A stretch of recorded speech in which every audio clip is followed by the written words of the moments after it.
Hello, everybody, and welcome back to another episode of the You're Not Done Yet podcast, where your purpose is just moments away, and I'm here to help you get there. All right, y'all. So I know last week we did not have an episode, but we're back, okay? We're back with another episode. And today we'll be talking with the most lovely and beautiful Miss Destini Marie of Black Women Feel Pain Too. So let's go ahead and hop into it. So who is Destini Marie? Who is Destini Marie? That is a really good question. Like, I was thinking about that and trying to process, like, how do I, explain myself? But I'm 27. I was born in South Carolina, raised in Tennessee. Okay. I've been in Florida for 5 years now, Tallahassee 2 years. Okay. The original purpose when I moved to Tallahassee was to go back to school to get my master's degree. Trying to figure out how I'm going to pay for grad school. So grad school is kind of on hold right now. I've worked in the medical field for the last 7 years. The medical field and public health and education is kind of like my thing. Okay. So that's where my scope of practice and my background is in, primarily in healthcare. Awesome. So when you reached out to me, I was like, yeah, let's do it. And I was very intrigued because, the things that you talk about aren't really talked about in our community, so that's why I'm glad we're here today. So thank you so much for joining us. So the next question is, why did you start Black Women Feel Pain Too? I was diagnosed with endometriosis in 2019. I was diagnosed with PMDD in 2021. Okay. When I first got my endometriosis diagnosis, I was a hot mess. Yeah. Just trying to, honestly, it's still something that I'm still processing. Sure. It's a chronic illness, so every day is a struggle. Yeah. So for the first year and a half, I was a hot emotional mess, trying to figure out my coping mechanism, trying to find my happy place, trying to find, some sort of avenue, some sort of outlet that I can relate to. Yeah. I was doing a whole bunch of research, a ton of research on endometriosis, a whole bunch of research on the PMDD. And I was finding information and I was finding blogs and YouTube channels and social media platforms for endometriosis support groups, PMDD support groups, research and all this other stuff. But I wanted to hear stories from other Black women. And I wasn't getting that. Okay. I was listening to the white women and the Asian women and everybody else talk about their conditions. But not us. Right. And I was listening to it because, all of our pain is valid. Right. All of our pain is valid. However, diseases manifest themselves differently based off of, your genetic makeup, your DNA. And I just wanted to hear how other Black women were dealing with their condition. Yeah. So if you wouldn't mind, can you please explain endometriosis and PMDD? So endometriosis is a chronic disease. It's actually considered in the top 20 most painful diseases. Yes. So it is a gynecological issue. So basically, the lining of my uterus, that tissue, it grows outside of the uterus. Okay. So ladies can have endometriosis in their ovaries, on their uterus, on their cervix. It can either attach to the bowels. It can travel all the way up to the diaphragm. Yeah. Some ladies have endometriosis in their lungs, and it's even been found in the brain. Oh, wow. Now that I didn't know. Right. And not too many people even know what endometriosis is. Right. And so what causes the pain with endometriosis, that tissue is still active. Okay. So every month when it's time to menstruate, I have all of this extra tissue and extra places that it's not supposed to be that's doing technically what it's supposed to do. Right. But it has no way of releasing. Right. It has no way of, that blood has no way of coming out, exiting. Oh, wow. So it irritates those organs. It irritates, whatever it's binding to, which causes, that chronic pain. Yeah. So like with me, I have a lot of sciatic pain. I have a lot of back pain. I just have a lot of pelvic pain in general, and that's primarily where the endometriosis is, and it causes me the pain. Now, PMDD is not necessarily a gynecological issue, but it is dependent on my hormones. Okay. So basically, PMDD, which is premenstrual dysphoric disorder, I like to call it, I go crazy every month before my period. Okay. So that's just basically how I like to describe it, because it is like PMS on steroids. Okay. So you have PMS on this end of the spectrum, and PMDD is literally the complete opposite. Ooh, okay. So yes, you have the hormones and mood swings, but mine's is more rage. Okay. And depression and feeling overwhelmed. Yeah. And I can't focus it's a lot of different things that people don't really think about. That, and not every woman PMSs. Yeah. And even less women have PMDD, which is actually considered a mental illness, because women with PMDD, the highs and lows, some women end up becoming suicidal. And actually 1 in 4 women with PMDD, they attempt suicide. Now, you just said a whole mouthful right there. Yes. I'm mind blown because, and I would say too, like growing up and just being women, we know and Black women at that, we never really hear about endometriosis or we never really hear about PMDD, because I even know growing up, like that time of the month was horrible for me. Like it got to the point to where I would be like, okay, like I gotta go to the doctor, like I gotta figure out what's going on. And I just remember that my auntie told me, she was like, yeah, because endometriosis runs in the family. And I'm like, what do you mean it runs in the family? But I remember my doctor told me, he was like, I mean, you can make the bad cramps go away, if you have a kid or you start birth control. And I'm just like, but that should not be an option for bad cramps. It should not be an option. But I remember like in high school, like I took the medicine anyway, because at some point I was like, yeah, I just got to get through the month. But that's crazy. I did not know that. And that's kind of how I started. I started my period in the 7th grade, Christmas Day. Yeah. 7th grade year. And from the beginning, I've always had really awful cramps and really awful menstrual cycles. And a lot of side effects, a lot of nausea, a lot of pain. Yeah, that was me. Headaches, fatigue, out of this world. And then the only thing I really knew about was birth control. I didn't know endometriosis was a thing until I think I was in college. Oh, wow. I had never heard of it. Yeah. And PMDD, I never heard of it until I talked to my doctor, like, what's wrong with me? Yeah. And so my thing, junior year, when things really started to get worse, because that was the year that things really, like, I knew, like, something was not right. Yeah. And I was like, okay, well, I'm just going to go get a birth control, because that's, that's what birth control is for, right? It's either stopping you from getting pregnant or it's helping you with bad cramps. Right. And so I was on birth control for about 10 years altogether. Yeah. And so now I, like, completely reject birth control. I don't want any sort of, like, pharmaceutical... Nothing. Zero. This birth control, it has long-term effects. Yes. And it's not really good or healthy for women's bodies. No. So I kind of now just deal with the pain holistically. And just try and do my best to that's make it through. A hot towel and, herbs and teas. Yes. And, yes. I have 3 heating pads. Yeah, see? That's definitely, and I think it got to the point to where, especially like in school, like I would have to take a day or 2 off. And in college too, I have to take a day or 2 off just to kind of like, woosah, like, and then, once you get through those first 2 days, like, okay, I can do the next 3 or 4. So, but it's something that, like I said in the beginning, like we don't talk about. Right. It's something that, okay, you're a woman, that's what you go through. It is what it is. Keep moving. Right. And that kind of goes back to why I even started my blog, because one, bringing awareness to these 2 conditions, because not too many people, I can even talk to women today, and I have, like, in 2022, what's endometriosis? A lot of people don't know. And a lot of people don't know. So one is bringing awareness to it, and then 2 is shining a light that, hey, this disease manifests itself differently in Black women, and we should be able to have a voice and say, one, we need to stop the stigma that talking about your period and talking about our uterus is taboo. It's taboo, yeah. Like, for what? We menstruate, That's what we do. Ask for this.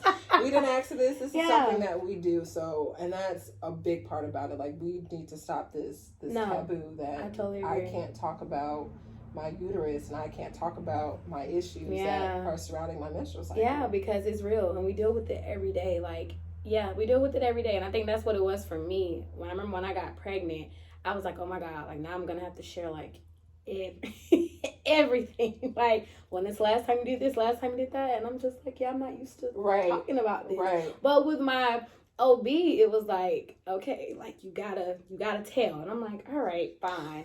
But even when I told him, I just like, because I had really bad pain. Mm-hmm. But now since I've had my son, I haven't really had it that much. But oh my God, it's crazy. So my next question is, how do we combat racial disparities in the healthcare system as Black women? Advocate for yourself. Okay. That is one of my biggest things. You know, healthcare providers, they have their education, they have their training, they have their resources. However, they're not you. Okay. You know your body more than anybody else. Yeah, they know. And so my thing is, if you feel as though you're not being listened to, if you feel as though your treatment is incorrect, if you feel as though something is still wrong, you need to speak up. Yeah. You need to speak up. And that's one of the issues with endometriosis, because women, we think, okay, it's just a bad period, or it's just some bad cramps, or with PMDD, I'm just PMSing, you know, but no, it's something serious, something is wrong. Yeah. And you need to be able to speak up for yourself, and you need to be able to describe your pain. Yeah. You need to be able to tell X, Y, and Z, and A, B, and C of what's going on. Yeah. And so that's my biggest thing. And that kind of goes into the Black women feel pain too, is because we have to advocate for ourselves. Yeah. We have to not be afraid to go to the doctors. And we also have not to be afraid to tell the truth when we go to the doctors. You need to explain all of your pain. Yeah. And you need to be able to describe what's going on. And if you don't feel like you're being listened to, if you feel like you're being profiled or you're being discriminated against, there's nothing wrong with leaving the doctor's appointment. Yes. You can get up and you can walk out. And just say, thank you for your service. Hello. I'm going to go find, and there's nothing wrong with telling your provider, hey, I don't think your line of questioning is corresponding to what I'm here for. Yeah.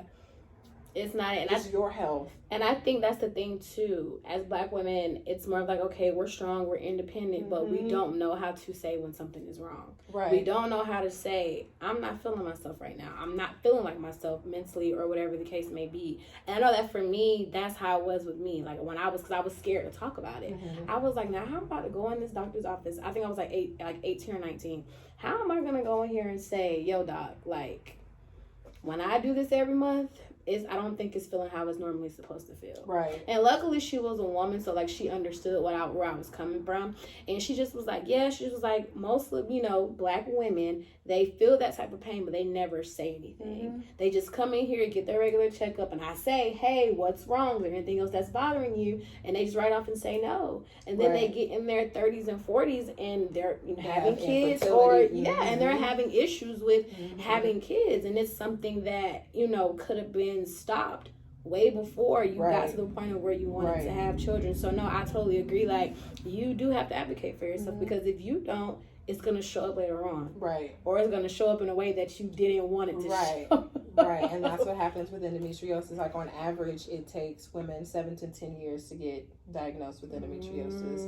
Number one, the only way to be diagnosed with endometriosis is through surgery, which, we have problems with health insurance. And then there's the disparities with that, health insurance, and then the demographics with, public health. That's a whole issue within itself. Yeah. But part of the problem is people don't know, and people aren't aware, and people aren't educating themselves. It should be on me to say, hey, doc, this is happening, but it also should be on the doctor. Okay, well, these are the things you need to look for. This is what a healthy menstrual cycle should be, and this is what an abnormal menstrual cycle should be. Exactly. So it kind of plays, both. We also need to advocate for ourselves, but everybody needs to be educated. Yes. And that's also where it starts too. People need to be aware, and people need to know what are the signs of endometriosis, what are the signs of PMDD, what's a normal period, what's PMS. Yeah, and the thing is, like, especially, like, we get taught about that in, like, middle school, per se. And by the time we get it and we're in high school, like, we don't remember half of the things of what you told us in middle school, or in that class, about what being a woman is going to feel like after I turn 13 or 14. Right. So, no, I totally agree. And I feel like, once again, we can't make it taboo. It has to be something that's open and honest, that you have to talk about with these young ladies, because they don't know. Right. And then we're at our age now where we're just figuring out, like, well, dog, I wish I would have this when I was...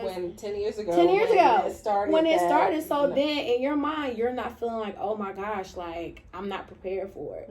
So no, I totally agree. I feel like as a system, as a community, we do have to do a better job of making sure that as a community that we're prepared for these things like this, and just making it easy and open for everyone to talk about it and to get the help. No, I totally agree. So, as you know, my podcast is all about purpose, right? Yes. So this is one of my favorite questions I love to ask people. So, do you feel like you're pursuing your purpose? If so, how? And if not, why? I definitely feel like I am entering a new era. I feel like things are evolving, things are changing. when I first started my blog, I remember sitting in my office. I was sitting at my computer desk and I was in excruciating pain. Yeah. I can remember if my period was on or if it was about to start, but I know I was in tremendous pain. Yeah. And that's, my endometriosis is really one of the only times where I question God. Okay. And ever since the diagnosis, like I would be either be in pain or I'd be nauseous or something would be happening. Yeah. And I'd be like, God, why did you give me this awful disease? Like, Lord, why me? Why me? Yeah. Why me? Why me? And I've said it so many times. And so the last time I said, I was sitting in my office and I was in pain and I was like, Lord, why did you give this disease to me? Like, what is this? Yeah. And then I prayed and then I was like, I'm going to start a blog. Boom. And it went from there, and it's kind of evolved into, like, there's things that I want to do. Like, I want to go out and I want to mentor young girls and women about what a healthy menstrual cycle should be like. Yeah. I want to make sure everybody has, their feminine hygiene products. It should be available to everybody. And I also want to make sure that we tackle this stigma of discussing our menstrual cycles. Yes. So I definitely feel like this was placed on me. Yeah. And even before I launched my website, I prayed again. And I was like, Lord, this is yours. Mm-hmm. Whatever you see Black women feel pain to, like, go ahead and do it. And just let me be the vessel that, makes it happen. Yeah. So I definitely feel like I'm entering into a new era. I'm doing something that I never thought I really would be doing. Yeah. Because I'm such a private person. Yeah. Like, I'm extremely private. Like, I have no problem, kikiing. I might share a little bit of something. Right, yeah. But the whole details, you're not getting all of that. But then to talk about my health, that's something different. Completely different. Yeah. And originally when I started, I didn't want to use my name. I didn't want to use my picture. I I didn't want to do anything. I wanted to have this blog. I was going to have a pen name. I was going to use a whole bunch of other pictures. It wasn't going to be me.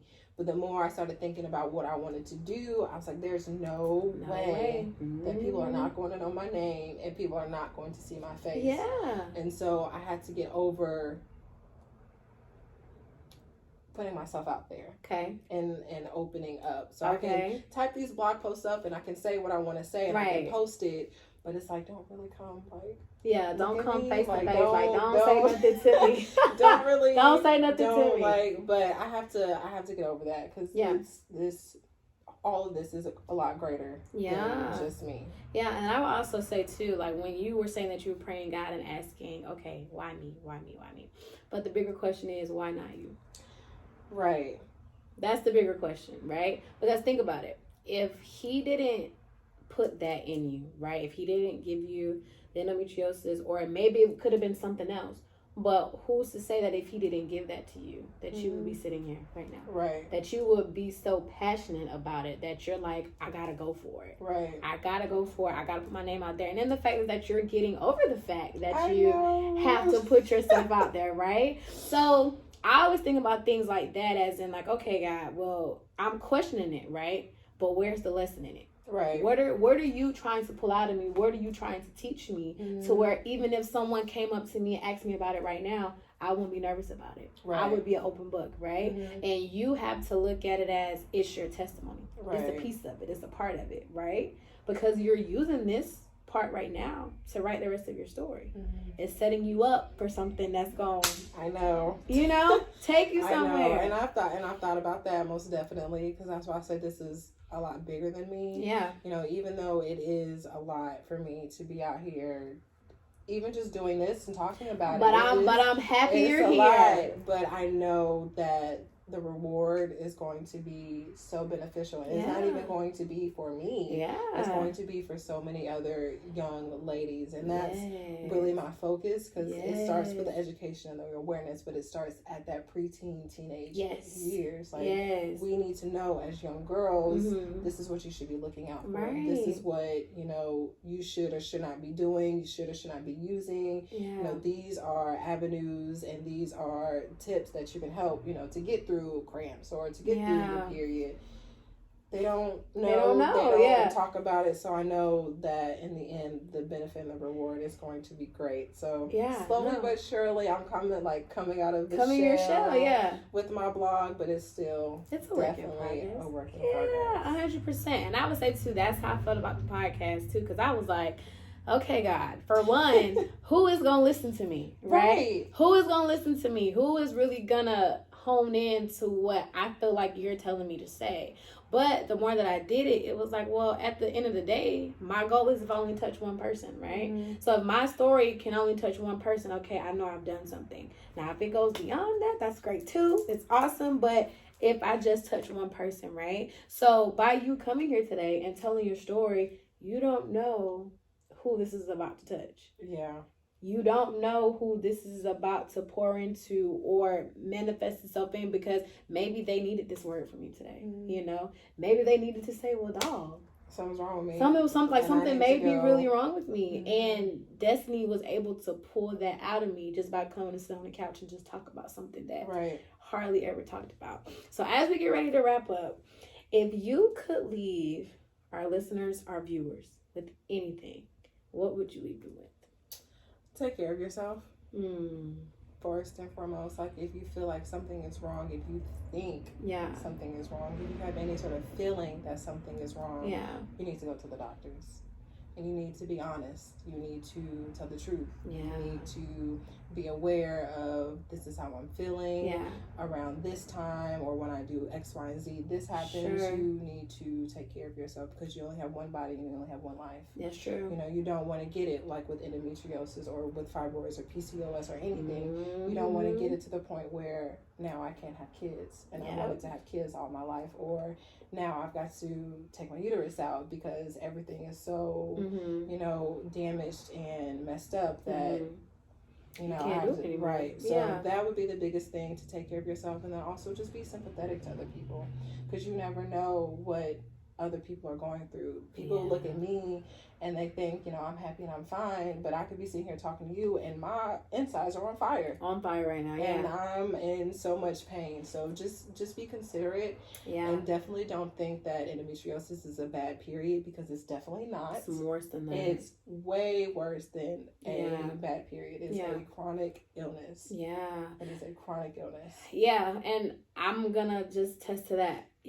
Just take care of yourself. I feel like we're getting to a point in this new age where health is wealth, right? Mm-hmm. Your health is everything. And if you plan and you want to be around for as long as God will allow you to be around, make sure you take care of yourself, right? And don't ignore the signs, don't ignore the warnings. And I always think about health issues like that. Sometimes, you know, it's going to be a lifestyle change. You know, once you go and you get that diagnosis, and they say, okay, you got to do X, Y, and Z to make sure you're trying to, you know, you're keeping it under control. So don't look at it as like it's a burden or it's a bad thing. It's just something that's happening in your life right now. But it's how you handle it and how you go through it is what's going to push you to the next level, right? So, no, I totally agree. So tell the people where to find you. Where can they find Black Women Feel Pain too? Yes. So you can go to www.blackwomenfeelpain2. That is my website. That is my blog. IG, TikTok, and Pinterest, all at Black Women Feel Pain 2. I have a Facebook group for women in general, and just because the name says Black Women Feel Pain 2, that does not mean that I am excluding everybody else. By no means at all. Like, I am bringing awareness to these medical conditions for everybody. You know, I'm shedding a light that, you know, hey, you know, we're included into this. Like, black women are included, like, into the endometriosis clinical studies that I included into the PMDD clinical studies. So I'm just basically saying that, you know, we need to be included. We don't need to be ignored. So just a little disclaimer. I'm not excluding anybody. But TikTok, IG, and Pinterest are all at Black Women Feel Pain 2. My Facebook group is Black Women Feel Pain 2. There with my Facebook group, I'm really just looking for women like me. Endometriosis, PMDD, PCOS, fibroids, cysts, whatever it is. If you need a safe space, if you need an avenue, if you need somebody to talk to, you need some advice, join my Facebook group, because I'll definitely be there for you. And all the other ladies are there for you also. And then just to follow me and what I'm doing, you can follow my public Facebook page, which is at Destini Marie. Awesome. Well, Destini, thank you